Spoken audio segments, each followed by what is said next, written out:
إن الحمد لله نحمده ونستعينه ونستغفره ونعوذ بالله من شرور أنفسنا ومن سيئات أعمالنا.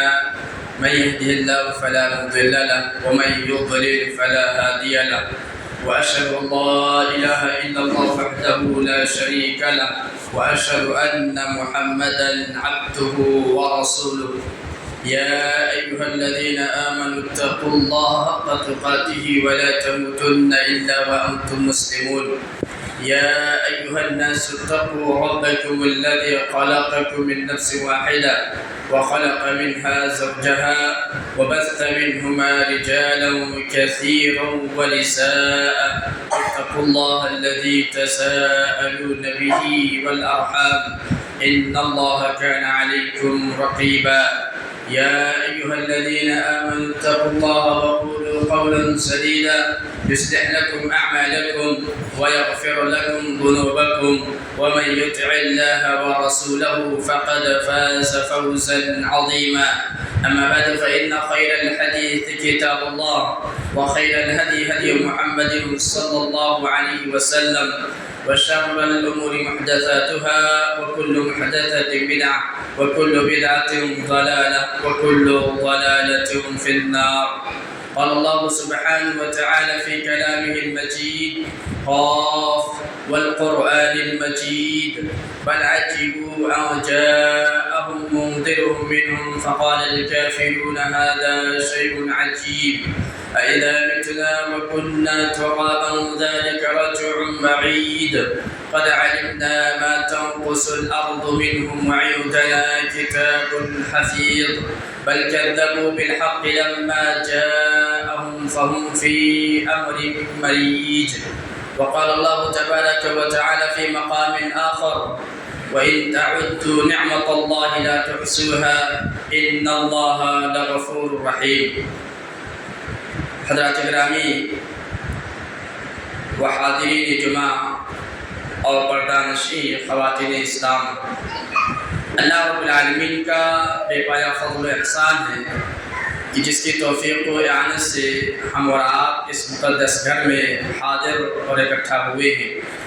بعد درود و سلام ہو ان تمام انبیاء علیہم السلام پر، بالخصوص ہمارے آخری نبی جناب محمد عربی صلی اللہ علیہ وسلم پر، جنہوں نے اللہ رب العالمین کا پیغام کما حقہ امت تک پہنچا دیا۔ میرے اسلامی بھائیوں، آج کے اس خطبہ جمعہ کے اندر جس ٹاپک کو عنوان پر کچھ باتیں آپ حضرات کے سامنے رکھنے کی کوشش کی جائے گی، وہ ہے اللہ رب العالمین کی مدد کب آئے گی۔ قبل اس کے کہ میں اس موضوع کی وضاحت کروں، چند باتیں جمعہ کے آداب کے سلسلے میں بتا دینا مناسب سمجھتا ہوں۔ جمعہ کے آداب میں سے سب سے پہلا ادب یہ ہے کہ انسان خطیب کے سامنے بیٹھے، اور سب بندی بنا کر کے بیٹھنا یہ ضروری نہیں ہے، بلکہ ضروری یہ ہے کہ ہر سامعین اپنا چہرہ، اپنا رخ خطیب کی طرف کرے۔ اور دوسرا ادب یہ ہے کہ انسان سب سے پہلے جو خالی جگہیں ہیں اس کو پر کرے، تاکہ جو پیچھے آنے والے لوگ ہوں وہ فلانگتے ہوئے آگے سب میں نہ آئے۔ ہمارا یہاں کیا ہوتا ہے کہ اگلی صف میں جگہ خالی ہے لیکن پیچھے بیٹھے ہوئے، تو آنے والوں کے لیے کیا ہوتا ہے کہ وہ فلانگتے ہوئے دوسری یا تیسری جو خالی جگہ ہے اس کو پر کرنے کی کوشش کرتے ہیں، اور اس کا بھی جمعہ خراب ہوتا ہے اور دوسروں کا بھی جمعہ خراب ہو جاتا ہے۔ اور اسی طریقے سے جمعہ کے آداب سے ایک ادب یہ بھی ہے کہ جب امام ممبر پہ چڑھ جائے اور آذان ہونے لگے تو انسان کو ساری مشغولیات کو چھوڑ دینی چاہیے۔ ہمارے یہاں کیا ہوتا ہے، ادھر خطبہ بھی ہو رہا ہے، موبائل سے چھڑکھانی بھی ہو رہی ہے، اور دیگر لوگوں سے گفت و شنید بھی ہو رہی ہے۔ یہ ایسا عمل ہے کہ جس کی وجہ سے انسان کا جمعہ خراب ہو جاتا ہے، انسان کا جمعہ کا جو ثواب ہے وہ ثواب ضائع و برباد ہو جاتے ہیں۔ ایک صحابی دوسرے صحابی سے یہ سوال کر رہے ہیں کہ نبی صلی اللہ علیہ وسلم نے جو آیت کریمہ تلاوت کی وہ کب نازل ہوئی ہے؟ اس صحابی نے کہا کہ تمہارا بھی جمعہ کا ثواب گیا اور میرا بھی جمعہ کا ثواب گیا۔ آپ ذرا تصور کیجیے کہ سوال کتنا اہم ہے۔ ایک دینی معلومات کے لیے وہ ایک صحابی سے پوچھ رہے کہ یہ آیت کب نازل ہوئی ہے، دین سیکھنے کی بات ہو رہی ہے، لیکن پھر بھی کہا کہ تمہارا بھی جمعہ کا ثواب گیا اور میرا بھی جمعہ کا ثواب گیا۔ تو گویا کہ کوئی بھی چیز ہو، اگر معمولی سی بھی حرکت آپ کر رہے ہیں اور جمعہ ادھر شروع ہے تو آپ کے جمعہ کا ثواب ختم ہو جاتا ہے۔ اس لیے جمعہ کے جو آداب ہیں ان آداب کی پاسداری بہت زیادہ ضروری ہے اگر ہم جمعہ کے ثواب کو پانا چاہتے ہیں۔ اگر نہیں پانا چاہتے تو کوئی حرج کی بات نہیں، لیکن اگر جمعہ کے ثواب کی امید سے آئے ہوئے کہ ہمیں جمعہ کا ثواب چاہیے، ہم دین پر چل کر کے اللہ کی رضا ہمیں چاہیے، تو ایسی صورت پر دین و شریعت کی پابندی بہت زیادہ ضروری ہے۔ میرے اسلامی بھائیوں، خطبہ مسنونہ کے بعد میں نے سورۃ النحل کی ایک مختصر سی آیت آپ کے روبرو تلاوت کی ہے، جس کے اندر اللہ رب العالمین نے اس بات کی وضاحت کی ہے کہ اللہ رب العالمین نے انسانوں کو بے شمار نعمتوں سے نوازا ہے، اور اللہ رب العالمین نے کہا وَإِن تَعُدُّوا نِعْمَةَ اللَّهِ لَا تُحْصُوهَا، کہ اگر تم اللہ رب العالمین کی نعمتوں کو شمار کرنا چاہو، گننا چاہو تو شمار نہیں کر سکتے، گن نہیں سکتے۔ اتنی ساری نعمتوں سے اللہ تبارک و تعالیٰ نے ہم اور آپ کو نوازا ہے، ہم اور آپ کو عطا فرمایا ہے۔ ان تمام نعمتوں میں سے سب سے اہم اور اعلیٰ ترین نعمت عقیدہ توحید ہے۔ جس انسان کے پاس عقیدہ توحید ہے اور وہ عقیدہ توحید کے مطابق کاربند ہے، عقیدہ توحید کے مطابق زندگی گزار رہے ہیں، تو یقین جانیے کہ وہ انسان بہت عظیم ہے۔ وہ انسان نے ساری نعمتوں سے بڑھ کر اور ساری نعمتوں سے بڑھ کر دولت کو حاصل کر لیا ہے۔ ان تمام نعمتوں میں سے سب سے عظیم نعمت جو عقیدہ توحید ہے، اس کو اگر کسی نے حاصل کر لیا تو یقین جانیے کہ اس نے تمام نعمتوں کو حاصل کر لیا۔ عقیدہ توحید میں بہت ساری چیزیں شامل ہیں، بہت ساری چیزیں داخل ہیں۔ ان میں سے ایک کیا ہے؟ مدد اور نصرت طلب کرنا۔ جو بندہ کہے یا اللہ مدد کر، اور یہ بھی کہے کہ یا رسول اللہ مدد کر، اور یہ بھی کہے یا علی مدد کر، تو انسان موحد نہیں ہو سکتا، وہ انسان موحد نہیں ہو سکتا۔ کیوں؟ کیونکہ مدد صرف اللہ رب العالمین ہی کرتا ہے۔ مدد یہ اللہ رب العالمین کے ساتھ خاص ہے، مدد صرف اور صرف اللہ رب العالمین فرماتا ہے۔ اسی لیے آپ دیکھیں گے قرآن کریم کے اندر سورہ آل عمران کے اندر اللہ رب العالمین نے فرمایا وَمَن نَصْرُ إِلَّا مِنْ عِنْدِ اللَّهِ الْعَزِيزِ الْحَكِيمِ، اور مدد صرف اللہ رب العالمین ہی کی طرف سے ہے جو غالب اور حکمت والا ہے۔ اور ایک جگہ اللہ رب العالمین نے فرمایا بَلِ اللَّهُ مَوْلَاكُمْ وَهُوَ خَيْرُ النَّاصِرِينَ، اللہ رب العالمین تم سب کا رب ہے اور سب سے بہترین مدد کرنے والا ہے۔ اور ہم ہر نماز کے اندر بھی اللہ رب العالمین سے یہ عہد و پیمان بھی کرتے ہیں، یہ وعدہ بھی کرتے ہیں ایاک نعبد و ایاک نستعین، اے اللہ ہم تیری ہی عبادت کرتے ہیں اور تجھ سے ہی مدد طلب کرتے ہیں۔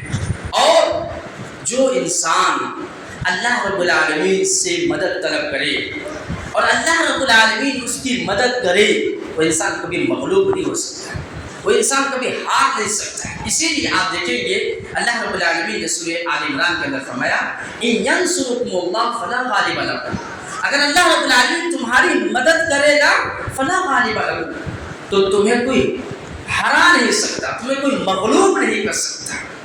وَإِن يَخْذُلْكُمْ فَمَنْ ذَا الَّذِي يَنصُرُكُمُ اللَّهُ مِنْ بَعْدِهِ، اور اگر اللہ رب العالمین تمہاری مدد نہ فرمائے تو کون ہے جو اس کے بعد تمہاری مدد فرمائے گا؟ وَعَلَى اللَّهِ فَلْيَتَوَكَّلِ الْمُؤْمِنُونَ، مومنوں پر لازم ہے کہ وہ اللہ رب العالمین پر ہی بھروسہ اور یقین رکھیں۔ ان تمام نصوص سے یہ بات معلوم ہوئی کہ مدد صرف اللہ رب العالمین سے ہی مانگنی چاہیے۔ اب مدد کی دو قسمیں ہیں، ایک ہے ما فوق الاسباب، جو انسان کی طاقت سے باہر ہے، جو انسان کی طاقت سے باہر ہے، ایسی صورت میں صرف مدد اللہ رب العالمین سے مانگی جائے گی۔ مثال کے طور پر اولاد مانگنا، رزق میں بڑھوتری اور اضافے کی دعا مانگنا اور اسی طریقے سے مشکلات اور پریشانی سے نجات کے لیے دعا کرنا، یہ سب کے سب اللہ رب العالمین کے اندر ہے، یہ ما فوق الاسباب ہے۔ کسی انسان کے اندر یہ بس کی بات نہیں کہ آپ کو اولاد دے دے یا آپ کو رزق دے دے، آپ کے پریشانی کو دور کر دے، تو جو ما فوق الاسباب ہے اس کے اندر اگر کوئی انسان کسی اور سے مدد طلب کرتا ہے تو جائز نہیں۔ ایک ما تحت الاسباب جو انسان کے طاقت میں، کسی سے آپ بطور قرض مدد مانگ رہے ہیں آپ کو دے سکتے ہیں، آپ پریشان ہیں علاج کے لیے آپ مدد مانگ رہے ہیں اگر اس کے پاس مال ہے تو آپ کو دے سکتے ہیں۔ تو ما فوق الاسباب اور ما تحت الاسباب یہ بات جاننا بہت زیادہ ضروری ہے، ورنہ یہ نہ ہو کہ آپ خطبہ سن کر کے جائیں اور بولے بھائی امام صاحب بولے کہ کسی سے مدد نہیں مانگنی ہے، اور آپ چائے پائے میں پڑے ہوئے ہیں، آپ کے سر گھوم رہے ہیں اور پھر بھی آپ دعا نہیں منگا رہے، کیوں؟ اس لیے کہ امام صاحب نے کہا کہ صرف اللہ سے مدد مانگیں۔ تو جو ذریعے ہیں، جو ما تحت الاسباب ہیں، جو انسانوں کی طاقت میں ہیں، آپ اس سے مدد مانگ سکتے ہیں، لیکن جو انسان کی طاقت میں نہیں ہے اس میں ہم کسی انسان سے مدد ہرگز مانگ نہیں سکتے۔ اسلامی شریعت ہمیں اس کی اجازت نہیں دیتی۔ میرے اسلامی بھائیوں، اللہ رب العالمین کی مدد کیسے حاصل ہو؟ ہم اللہ رب العالمین سے کیسے مدد لے سکتے ہیں؟ کون سے اسباب ہیں جن کو اپنا کر ہم اللہ رب العالمین سے مدد کو حاصل کر سکتے ہیں؟ ان میں سے سب سے اہم چیز کیا ہے؟ پختہ ایمان۔ اگر آپ کے اندر پختہ ایمان ہے، آپ ایمان کے تمام تقاضوں کو پورا کر رہے ہیں، اور جس طرح اللہ رب العالمین نے اور پیارے نبی صلی اللہ علیہ وسلم نے ایمان کو اپنانے کا اور ایمان پر عمل کرنے کا حکم دیا ہے، آپ اس طرح ایمان رکھتے ہیں اور اسی کے مطابق آپ چلتے ہیں تو یقین جانیے کہ اللہ رب العالمین کی مدد آئے گی۔ اسی لیے اللہ رب العالمین نے قرآن کریم میں فرمایا اِنَّا لَنَنْصُرُ رُسُلَنَا وَالَّذِينَ آمَنُوا فِي الْحَيَاةِ الدُّنْيَا وَيَوْمَ يَقُومُ الْأَشْهَادُ، یقیناً ہم رسولوں کی اور جو ان کے ساتھ ہیں ان کی ضرور مدد فرمائیں گے۔ یقیناً ہم رسولوں کی اور جو ان کے ساتھ ہیں، جو ایمان لائے ہیں، ہم ان کی ضرور مدد فرمائیں گے، دنیائی زندگی میں بھی اور آخرت میں بھی۔ معلوم یہ ہوا کہ اگر ہم ایمان رکھتے ہیں اور ہمارا ایمان پختہ ہے تو پھر اللہ رب العالمین ہماری مدد فرمائے گا۔ اسی لیے اللہ رب العالمین نے جو فرمایا وَكَانَ حَقًّا عَلَيْنَا نَصْرُ الْمُؤْمِنِينَ، اور اللہ رب العالمین پر لازم ہے کہ وہ مومنوں کی مدد فرمائے۔ مومنوں کی مدد کرنا اور مومنوں پر مدد فرمانا یہ اللہ رب العالمین کہتا ہے کہ میرا حق ہے، ہم ضرور مومنوں پر مدد فرمائیں گے۔ اور ایک اللہ رب العالمین نے فرمایا ان اللہ یدافع عن الذین آمنوا ان اللہ لا یحب کل خوان کفور، کہ اللہ رب العالمین مومنوں کی طرف سے دفاع کرتا ہے۔ اللہ رب العالمین مومنوں کی طرف سے دفاع کرتا ہے، جو مصائب ہیں، جو پریشانیاں ہیں، جو دقتیں ہیں، اللہ رب العالمین ایسی مصیبتوں اور پریشانیوں کو مومنوں سے دور کرتا ہے، مومنوں کی طرف سے دفاع کرتا ہے۔ آپ اس سلسلے میں دو مثالوں کو آپ دیکھیں تو آپ کو سمجھ میں آئے گا کہ اگر پختہ ایمان آپ کے اندر ہے، آپ حقیقی معنوں میں مومن ہیں، تو اللہ رب العالمین کی مدد آئے گی۔ اور کس طرح اللہ رب العالمین نے مومنوں کی مدد فرمائی ہے آپ اس کو دو مثالوں کے ذریعے سمجھیں۔ حضرت موسیٰ علیہ السلام جس وقت بھیجے گئے تھے، فرعون وہ انتہائی زیادہ تکبر اور انتہائی زیادہ ظلم و ستم کرنے والا انسان تھا، وہ مومنوں پر، مسلمانوں پر اور حضرت موسیٰ علیہ السلام پر انتہائی ظلم و ستم ڈھانے لگے، انتہائی زیادہ تکلیف دینے لگے۔ تو اللہ تبارک و تعالیٰ نے حضرت موسیٰ علیہ السلام کو حکم دیا کہ اے موسیٰ تم راتوں رات اپنے ساتھیوں کو لے کر کے یہاں سے نکل جائے۔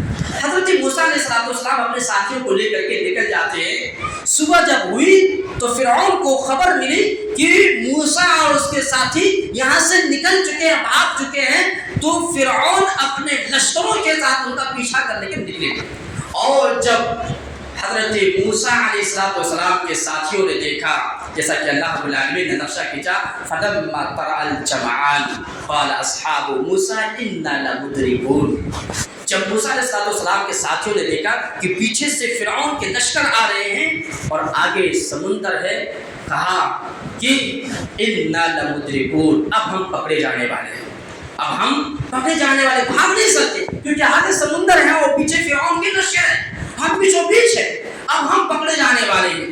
موسیٰ علیہ السلام نے ایسے موقع پر جو جملہ کہا، اللہ رب العالمین نے اس کا نقشہ کھینچا، کہا موسیٰ علیہ السلام نے کلا ان معی ربی سیہدین، ہرگز نہیں، اللہ رب العالمین میرے ساتھ ہے اور مجھے امید ہے، یقین ہے کہ اللہ رب العالمین ہمارے لیے کوئی راستہ ضرور بتائے۔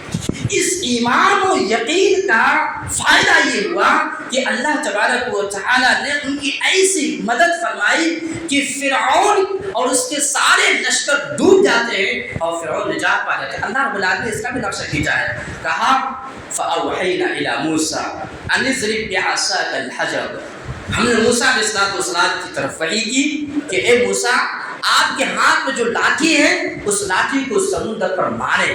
حضرت موسیٰ علیہ السلام جب اس لاٹھی کو سمندر کے اندر مارتے ہیں تو سمندر میں راستہ بن جاتا ہے، اور حضرت موسیٰ علیہ السلام اور اس کے ساتھی اسی سمندر سے گزر رہے ہیں، اور پیچھے سے فرعون اس کے لشکر بھی اسی راستے سے گزر رہے ہیں، لیکن اللہ تبارک و تعالیٰ نے اسی راستے سے موسیٰ علیہ السلام اور اس کے ساتھیوں کو نجات عطا فرماتا ہے صرف ایمان ہونے کی وجہ سے، اور اسی راستے میں اللہ تبارک و تعالیٰ نے فرعون اور اس کے لشکروں کو تباہ و برباد کر دیتا، ڈبو دیتا ہے۔ ایمان اگر آپ کے پاس ہے، یقینی اور حقیقی ایمان اگر آپ کے پاس ہے، پختہ ایمان اگر آپ کے پاس ہے، تو یقین جانیے کہ اللہ رب العالمین کی مدد آتی ہے، اور ایسی مدد آتی ہے کہ انسان کے تصور سے باہر ہو جاتا ہے، انسان سوچ بھی نہیں سکتا ہے کہ ایسی مدد بھی آئے گی، لیکن اللہ تبارک و تعالیٰ غیبی طور پر ایسے انسانوں کی مدد فرماتا ہے۔ اس سلسلے میں ایک اور آپ حضرت محمد رسول اللہ صلی اللہ علیہ وسلم کا واقعہ دیکھیے۔ جابر بن عبداللہ رضی اللہ تعالیٰ عنہ کہتے ہیں کہ انہ غزا مع رسول اللہ صلی اللہ علیہ وسلم قبل نجد۔ حضرت جابر رضی اللہ تعالیٰ عنہ کہتے ہیں کہ ہم اللہ کے رسول صلی اللہ علیہ وسلم کے ساتھ نجد کے اطراف میں ایک غزوہ میں شریک تھے۔ فلما قفل رسول اللہ صلی اللہ علیہ وسلم قفل معه فأدركتهم القائلة في واد كثير العلا۔ تو اللہ کے رسول صلی اللہ علیہ وسلم قیلولہ کرنے کے لیے ایک درخت کے سائے میں اللہ کے نبی صلی اللہ علیہ وسلم آرام فرمانے لگے، اور صحابہ کرام بھی سب منتشر ہو گئے، سب لوگ الگ الگ سائوں میں، الگ الگ درختوں میں آرام فرمانے لگے، اور وہ درخت کہتے ہیں کثیر العضات، ببول کا درخت، اور بہت زیادہ درخت تھے۔ تو اللہ کے نبی صلی اللہ علیہ وسلم ایک درخت میں آرام فرما رہے اور صحابہ کرام بھی الگ الگ درختوں میں آرام فرمانے لگے۔ اللہ کے نبی صلی اللہ علیہ وسلم لیٹے تو آنکھ لگ گئی، اور نبی صلی اللہ علیہ وسلم چونکہ اپنا تلوار درخت کے اوپر لٹکا کے رکھے تھے۔ اللہ کے نبی صلی اللہ علیہ وسلم کی جب آنکھ لگی تو ایک بدو، ایک دیہاتی آدمی نبی صلی اللہ علیہ وسلم کے تلوار کو لے کر کے اللہ کے نبی صلی اللہ علیہ وسلم کے پاس کھڑے ہو جاتے ہیں اور کہتے ہیں کہ اے محمد بتاؤ اب تم کو مجھ سے کون بچائے گا۔ ایسے موقع پر اللہ کے نبی صلی اللہ علیہ وسلم نے فرمایا اللہ، کیا فرمایا کہ اللہ میری مدد فرمائے گا، اور یہ جملہ اللہ کے نبی صلی اللہ علیہ وسلم 3 مرتبہ دہرایا۔ اللہ رب العالمین کی مدد ایسی آئی، اللہ رب العالمین کی مدد ایسی آئی جیسا کہ بخاری کی روایت میں ہے کہ اس بدو آدمی کے ہاتھ کپانے لگے، اور کپاتے اس بدو آدمی کے ہاتھ سے تلوار گر گئی، اور اللہ کے نبی صلی اللہ علیہ وسلم وہ تلوار لے لیتے ہیں اور کہتے ہیں اب بتاؤ تم کو مجھ سے کون بچا، کیونکہ اس کو اللہ رب العالمین پر ایمان و یقین تو تھا نہیں، کہا کہ اے محمد اگر تو چاہے تو مجھے بچا سکتے۔ بہرحال عرض کرنے کا مطلب یہ ہے کہ اللہ کے نبی صلی اللہ علیہ وسلم کا ایمان و یقین اللہ رب العالمین پر اس طرح تھا کہ ایسے موقع پر کہا کہ میرا اللہ رب العالمین پر ایمان ہے کہ اللہ رب العالمین میری مدد فرمائے گا اور اللہ رب العالمین مجھے بچائے گا۔ تو دیکھیے کہ اللہ تبارک و تعالیٰ نے کیسے مدد فرمائی، اور اللہ رب العالمین نے کس طرح اللہ کے نبی صلی اللہ علیہ وسلم جان بچائی۔ اسی طریقے سے اسلامی بھائی، اللہ رب العالمین کی مدد عمل صالح کرنے سے بھی آتی ہے۔ اگر ہم نیک کام کر رہے ہیں، خیر کے کام کر رہے ہیں، عمل صالح انجام دیتے ہیں تو اللہ رب العالمین کی مدد آتی ہے۔ آپ کو بخاری کا وہ لمبا واقعہ یاد ہوگا، ہر ایک کے ذہن میں موجود ہوں گے کہ جیسا عبداللہ بن عمر رضی اللہ تعالیٰ عنہ حدیث ہے، اللہ کے نبی صلی اللہ علیہ وسلم فرمایا خرج ثلاثۃ نفر یمشون فاصابهم المطر، کہ تین لوگ راستے میں نکلے اور چل رہے تھے، اچانک بارش ہونے لگی. اب بارش سے بچنے کے لیے وہ تینوں لوگ ایک غار کے اندر بنا لیے. اب غار کے اندر جیسے ہی داخل ہوتے ہیں اوپر سے ایک چٹان آ کر کے غار کے جو منہ تھے اس میں آ کر کے گر گئے. بالکل غار کا منہ بالکل بند ہو گیا. ان تینوں لوگوں نے کہا فقال بعضهم لبعض ادعوا الله بافضل عمل. ان تینوں نے ایک دوسرے سے مخاطب کر کے فرمایا کہ ہم لوگ اللہ رب العالمین سے دعا کریں نیک اعمال کو وسیلہ بنا کر.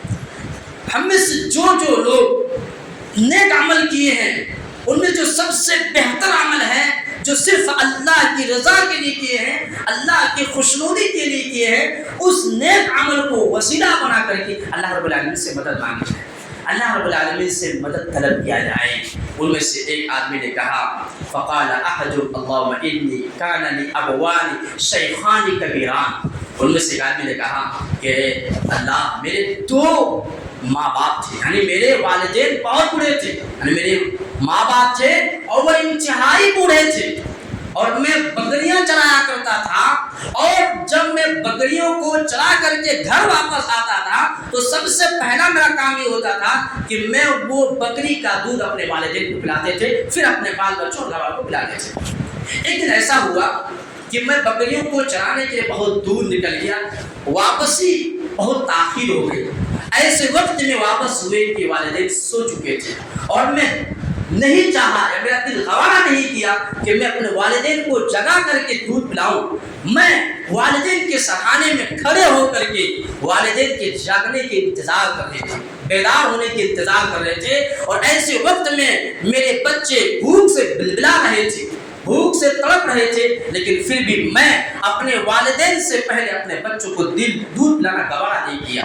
آخر فجر کا جب وقت ہوا تو میرے والدین بیدار ہوئے اور پھر میں دودھ پیش کیا. اے اللہ, اگر یہ کام صرف تیری رضا اور تیری خوشنودی کے لیے کیے ہے تو اللہ اس چٹان کو اس طرح ہٹا دے کہ آسمان نظر آ جائے. تو اللہ تبارک و تعالیٰ نے اس کی دعا قبول فرمائی اور چٹان اتنا کھسک گیا کہ آسمان نظر آنے لگی. پھر دوسرے آدمی نے بھی اللہ تبارک و تعالیٰ سے دعا کرتے ہیں کہ اے اللہ, میری ایک چچا زاد بہن تھی جو بہت غریب تھی, اور وہ مجھ سے 100 دینار پیسے کا مطالبہ کیا, 100 دینار کا مطالبہ کیا. میں نے کہا کہ میں تمہیں 100 دینار تو دے دوں گا اس شرط کے ساتھ کہ میں تم سے ملنا چاہتا ہوں.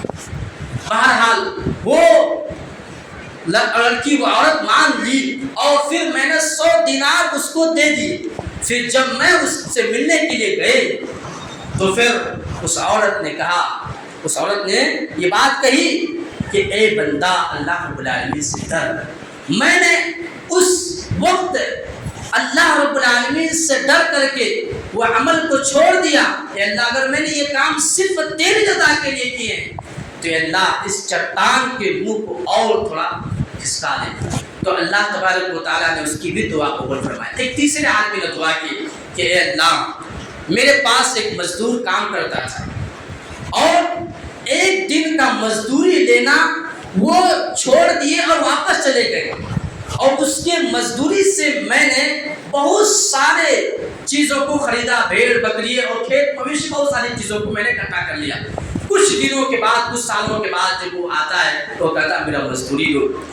میں نے کہا کہ یہ ساری جو چیزیں آپ دیکھ رہے ہیں وہ سب آپ کا ہے, اور وہ ساری چیزوں کو لے لیے. اور اے اللہ, اگر میں نے یہ کام صرف تیری رضا کے لیے کیے ہیں, تیری خوشنودی کے لیے کیے ہیں, تو اے اللہ اس چٹان سے ہم تینوں کے لیے نکلنے کا راستہ بنا. اللہ تبارک و تعالیٰ نے ان تینوں کے اس نیک عمل کو قبول فرمایا, اور اس نیک عمل کے ذریعے ان لوگوں نے دعا کی تو اللہ تبارک و تعالیٰ نے ان لوگوں کی دعا کو قبول فرمایا اور ان لوگوں کو نکلنے کا راستہ بنا دیا. اسلامی بھائی, عرض کرنے کا مطلب یہ ہے کہ نیک عمل کے ذریعے اگر اللہ تبارک و تعالیٰ سے مدد طلب کی جائے, اللہ رب العالمین سے مدد مانگی جائے تو اللہ رب العالمین کی مدد ضرور آتی ہے. اسی طریقے سے صبر کے ذریعے بھی اللہ تبارک و تعالیٰ سے مدد طلب کرنی چاہیے. اللہ رب العالمین نے قرآن کریم کے اندر فرمایا یا ایھا الذین آمنوا استعینوا بالصبر والصلاۃ ان اللہ مع الصابرین, کہ اے ایمان والو, تم لوگ صبر اور نماز کے ذریعے اللہ رب العالمین سے مدد طلب کرو, یقیناً اللہ رب العالمین صبر کرنے والوں کے ساتھ ہے۔ اس سلسلے میں آپ کو واقعہ ذہن کے اندر رکھیے، ام سلیم رضی اللہ تعالی عنہا وہ کہتے ہیں کہ اشتکا ابن لابی طلحہ، کہ ابو طلحہ کا ایک لڑکا تھا اور وہ کافی دنوں سے بیمار چل رہے تھے، فمات اور وہ انتقال کر گئے، اور ابو طلحہ اس وقت گھر کے اندر موجود نہیں تھے، باہر تھے۔ تو کہتے ہیں کہ فلما رأت امرأته انه قد مات، جب ام سلیم نے دیکھا کہ یہ بچہ انتقال ہو گیا، یہ بچہ مر چکا ہے، تو ام سلیم نے اس بچے کو گھر کے کونے کے اندر رکھ دیتے ہیں اور اپنے شوہر کے لیے کھانا پکاتے ہیں اور سجتے ہیں، ڈھک سنوارتے اپنے آپ کو، اور اس کا شوہر آ کر کے پوچھتا ہے کہ بچہ کیسا ہے؟ تو بچہ آرام فرما رہا ہے اور مجھے امید ہے کہ وہ کافی دیر تک آرام فرمائے گا۔ اس کے بعد اس کا شوہر کھانا تناول فرماتا ہے اور رات میں اپنے بیوی سے ملتا بھی ہے، اور صبح جب ہوئے تو اس کی بیوی نے ابو طلحہ سے کہا کہ آپ کا بیٹا انتقال ہو گیا۔ تو ابو طلحہ کافی غصے اور ناراض ہوئے کہ مجھے پہلے کیوں نہیں بتایا۔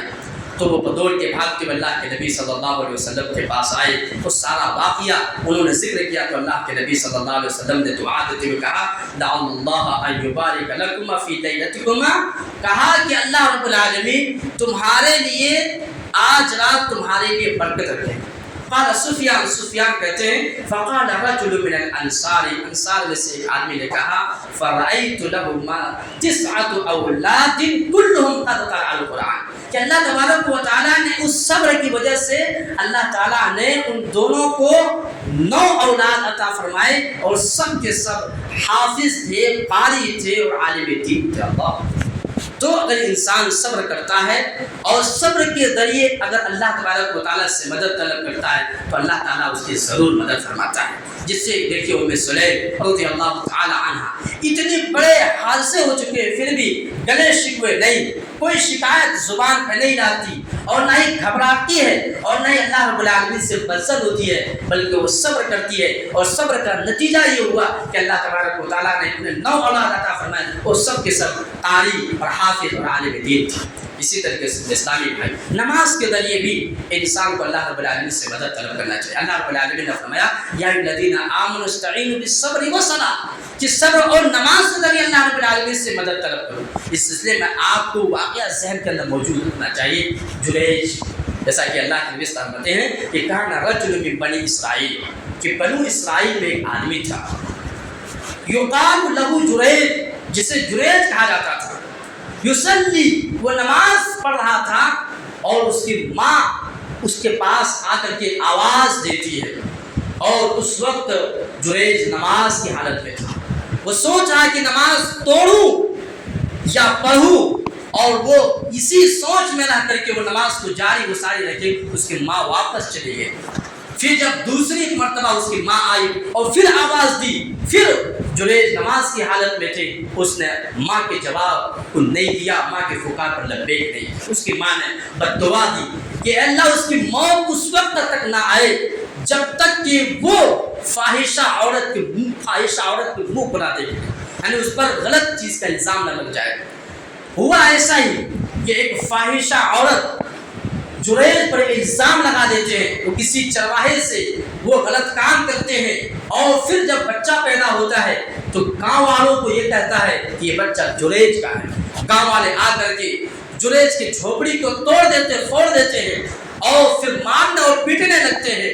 جریج نے جس چیز کے ذریعے اللہ تبارک و تعالیٰ سے مدد طلب کی تھی وہ یہی نماز تھی۔ اللہ رب العالمین نے اور پیارے نبی صلی اللہ علیہ وسلم نے فرمایا کہ فتوضا، جریج نے وضو کیا، وصلی، اور نماز پڑھے، ثم اتى الغلام، اور پھر بچے کا مطالبہ کیا، فقال من ابوک، اور پھر کہا بچے سے کہ تمہارا باپ کون ہے؟ قال، کہا الراعی، بچہ کہا کہ میرا باپ چرواہا ہے۔ یہ بچہ گود میں تھا، اللہ تبارک و تعالیٰ نے اس بچے سے یہ بلوایا اور یہ زبان کے اندر یہ جملہ جاری کرایا اور کہا کہ میرا جو باپ ہے وہ ایک چرواہا ہے۔ آپ ذرا تصور کیجئے کہ جریج نے نماز کے ذریعے اللہ رب العالمین سے مدد طلب کی، اللہ تبارک و تعالیٰ نے اس کی مدد فرمائی۔ اسی طریقے سے میرے اسلامی بھائیوں، مسلمانوں کی مدد کرنا، مسلمان بھائی ہیں اور ہم اس کی مدد فرما رہے ہیں تو اس سے بھی اللہ تبارک و تعالیٰ کی مدد ہماری زندگی میں آتی ہے۔ پیارے نبی صلی اللہ علیہ وسلم نے فرمایا، بہت لمبی حدیث ہے، کہا اس حدیث کا ٹکڑا یہ ہے، واللہ فی عون العبد ما کان العبد فی عون اخیہ۔ اللہ تبارک و تعالیٰ بندے کی اس وقت تک مدد کرتا ہے جب تک بندہ اپنے بھائی کی مدد میں لگا رہتا ہے۔ اگر ہم اپنے بھائی کی مدد میں لگے رہتے ہیں، ہم اپنے بھائی کی مدد کرتے ہیں تو یقین جانیے کہ اللہ رب العالمین کی مدد ہماری زندگی میں آتی ہے۔ اسی طریقے سے اللہ رب العالمین کی مدد کے خواہاں ہیں، ہم چاہتے ہیں کہ اللہ رب العالمین کی مدد ہماری زندگی میں آئے تو ہم اور آپ کو اللہ رب العالمین کے دین کی مدد کرنی چاہیے۔ اللہ کے دین کی مدد کا مطلب یہ ہے کہ ہم شریعت کے پابند بن جائیں، ہم دین کے پابند بن جائیں۔ جس طرح شریعت ہمیں چلنے کا حکم دیتی ہے اس طرح ہم چلنے لگ جائیں تو یقین جانیے کہ ہماری زندگی میں اللہ رب العالمین کی مدد آئے گی۔ اللہ رب العالمین نے سورہ محمد کے اندر فرمایا، یا الذین آمنوا ان تنصروا اللہ ینصرکم، کہ اے ایمان والو تم اللہ رب العالمین کی مدد کرو، اللہ تبارک و تعالیٰ تمہاری مدد فرمائے گا۔ اللہ رب العالمین کی مدد کا مطلب شریعت کے پابند بن کر کے زندگی گزارو، شریعت کے مطابق آپ زندگی گزارو گے، اللہ رب العالمین تمہاری مدد فرمائے گا۔ وَيُثَبِّتْ أَقْدَامَكُمْ، اور اللہ رب العالمین تمہارے قدم کو ثابت قدم رکھے گا، اللہ رب العالمین تمہارے قدم کو ثابت قدم رکھے گا۔ اور اسی لیے اللہ کے نبی صلی اللہ علیہ وسلم نے ایک بچے سے فرمایا، احفظ اللہ یحفظک، اللہ رب العالمین کی حفاظت فرماؤ، اللہ رب العالمین کی حفاظت کرو، اللہ رب العالمین تمہاری حفاظت فرمائے۔ مطلب اللہ کی دین کی حفاظت کرو، اللہ رب العالمین کی شریعت کی پابند بنو، اللہ رب العالمین تمہاری حفاظت فرمائے گا۔ عرض کرنے کا مطلب یہ ہے کہ ہم اگر اللہ رب العالمین کی مدد چاہتے ہیں، اللہ رب العالمین سے مدد کے طلبگار ہیں تو ہم اور آپ کو ان تمام بتائے ہوئے طریقوں پر عمل کرنا پڑے گا، تب ہماری زندگی میں اللہ رب العالمین کی مدد آئے گی۔ اللہ رب العالمین سے دعا ہے کہ اللہ تعالیٰ ہم تمام مسلمانوں کو ان کہی گئی باتوں پر عمل کرنے کی توفیق عطا فرما۔ اللہ تعالیٰ سے دعا ہے کہ اللہ تعالیٰ ہم تمام مسلمانوں کو شریعت کے مطابق زندگی گزارنے کی توفیق عطا فرما۔ اللہ تعالیٰ ہمیں جب تک اس دنیا کے اندر رکھے دین اسلام پر رکھے، اور جب ہمارا خاتمہ ہو تو خاتمہ بالخیر ہو۔ اقول لکم ما تسمعون فاستغفروا اللہ لی ولکم۔